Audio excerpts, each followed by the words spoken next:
getting into the new chapter of Jujutsu Kaisen, all I can say is this chapter is quite possibly the most insane one we've gotten so far, and that's saying something because the last few chapters have been unbelievable.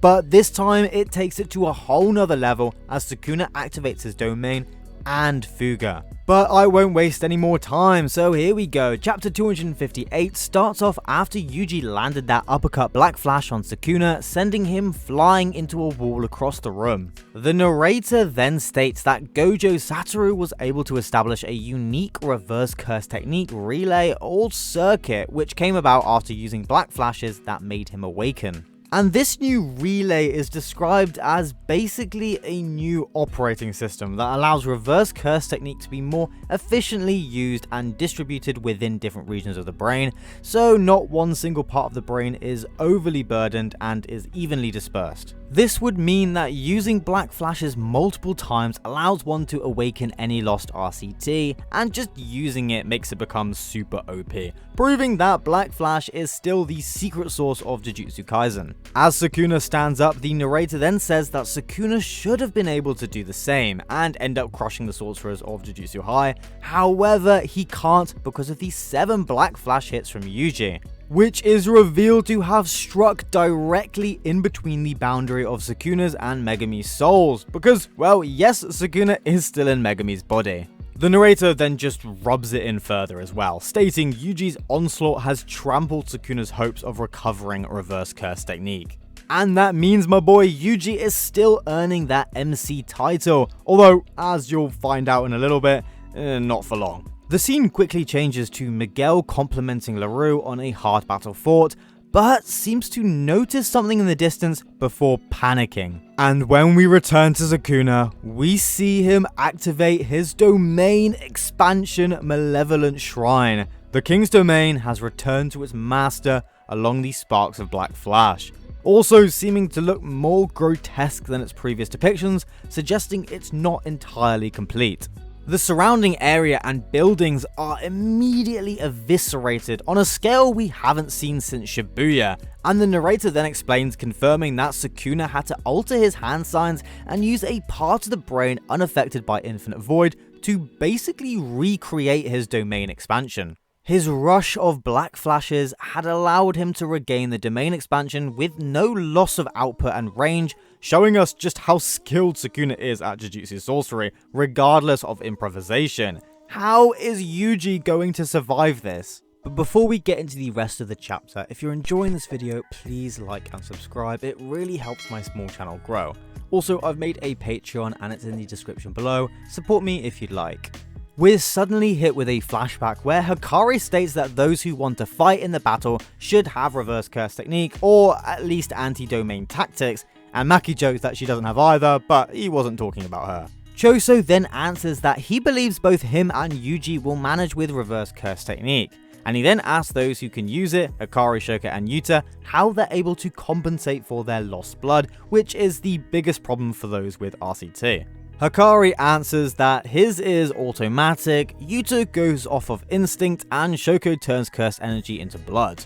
And we learn that there are tons of people who can use RCT but can't use it on others, particularly due to 2 different factors. One being the use of it is fundamentally different, and the second being a rejection of the one who's getting healed, and Choso agrees with this, saying that his body allows him to convert cursed energy into blood, which means that their hurdle in learning RCT is lower than everyone else. Not only this, but the main limiting factor for reverse curse technique being the immense amount of cursed energy expended does not actually apply to his body. And so Yuji eating their brothers will allow him to gain a body capable of doing that, including obtaining a curse technique. Choso then mentions that's why he wants to do switch training with someone who knows RCT, and Yuji questions what this switch training actually is. Uiwi then suddenly steps in and explains his teleportation technique, which can transport people to a place or person he has marked. He describes the soul and body as 2 separate entities. The body is the box and the soul its contents. Normally, you cannot swipe the soul from the box of your own accord, but with permission from the individual, the box's contents can be taken, and that Uiwi is able to swap the souls of 2 marked individuals. which finally gives an answer to that short section of panels back in chapter 222 where Kusakabe and Yuji were fighting but in different bodies, which now makes so much more sense why Wee and Mei were watching them fight, because he was there swapping their bodies. Yuji then jumps in, reminded of his fight with Mahito, and wonders if the soul would be stretched if they're swapped. But Wee reassures him, saying he can swap the souls without opening the box because you can't tell what the contents of the box are if they haven't been opened, which is a reference to the Schrodinger's cat situation. Kusakabe then compliments Yuji's speed of growth, and while Yuji jokingly but smugly says it's because of his innate talent, Kusakabe reasons it's because of Sukuna, leaving Yuji to pout. He continues though, saying Yuji has muscle memory from when Sukuna was inside him, and so Yuji's body remembers using extreme special grade Jujutsu and can thank Sukuna for that. He then states that Yuji will do switch training with him first, so he can hammer in curse energy manipulation and, most importantly, simple domain. Hikari then surprisingly asks about the binding valve that prevents outsiders of the new Shadow Style school from being taught any of their techniques, which was created in the golden age of sorcery. But Mei says she's taken care of it, and I'm not too sure what this means, but I guess it allows more people to be able to become a student. Uiwi then reveals that he can only swap souls twice in a single month, and because of their time limit, they have to use it sparingly.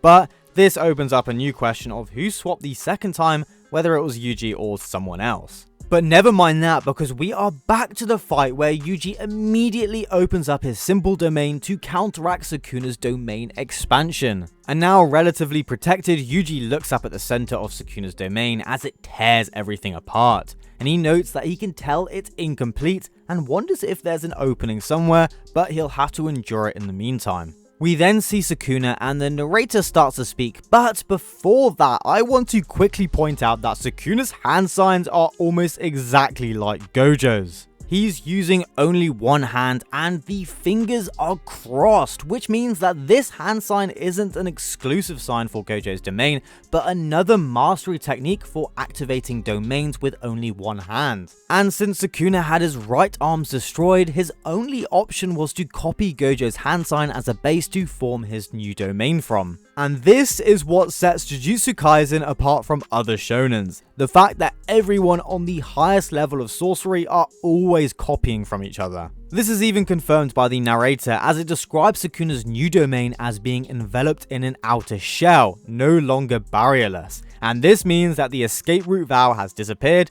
and the operation of the domain has changed. So within the materialized landscape, the sure hit effect would activate. Which is actually the perfect counter to Maki, who could otherwise slip out of the domain's area of effect. So with the barrier alongside Dismantle, which attacks things without cursed energy, not even Maki is safe. While Yuji endures the onslaught, the narrator then states that in Sukuna's current state, to be able to maintain such a high level domain would mean it would only last for 99 seconds.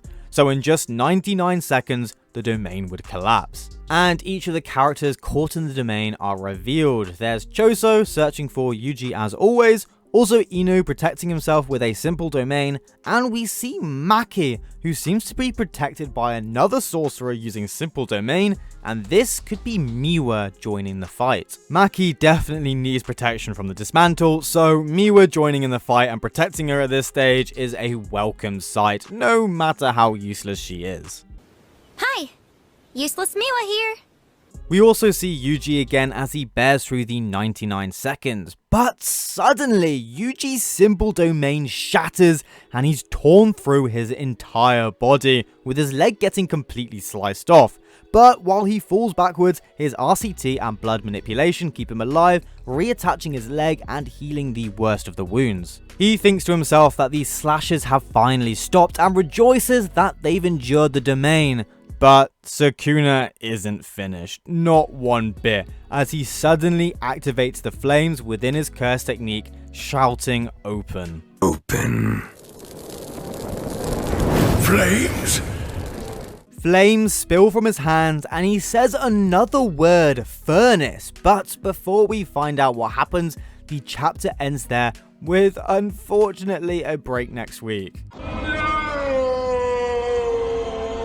This chapter is insane. There's so much detail, and the description of Sukuna's domain just proves that Sukuna himself is quite literally the height of sorcery. His knowledge of Jujutsu is at a level that surpasses every other character in the series. I mean, recreating his domain on the fly while copying hand signs from Gojo is a mastery that is unfathomable. Unless Yuji himself obtains a similar mastery, there's hardly a chance they can take him down, unless the rest of the characters are an incredible distraction that allows Yuji a final hit on Sukuna, which I can see as the only viable option at this point. Also, with Sukuna's flames and him saying furnace, this could mean that the flames are in fact part of his curse technique, Shrine, which makes the Malevolent Kitchen sound actually hilariously more correct than we first assumed. Because he first slices and dices his opponents, and then cooks them up on his platter with the fires of his furnace.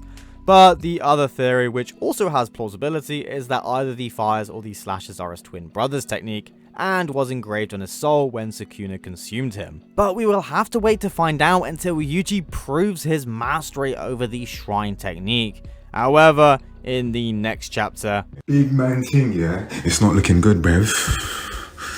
It's not looking good. It's now coming to the end of the video, and I just wanted to say thank you so much for watching. I'm so happy you stopped by. My channel is steadily growing, and I'm amazed at the support I'm getting.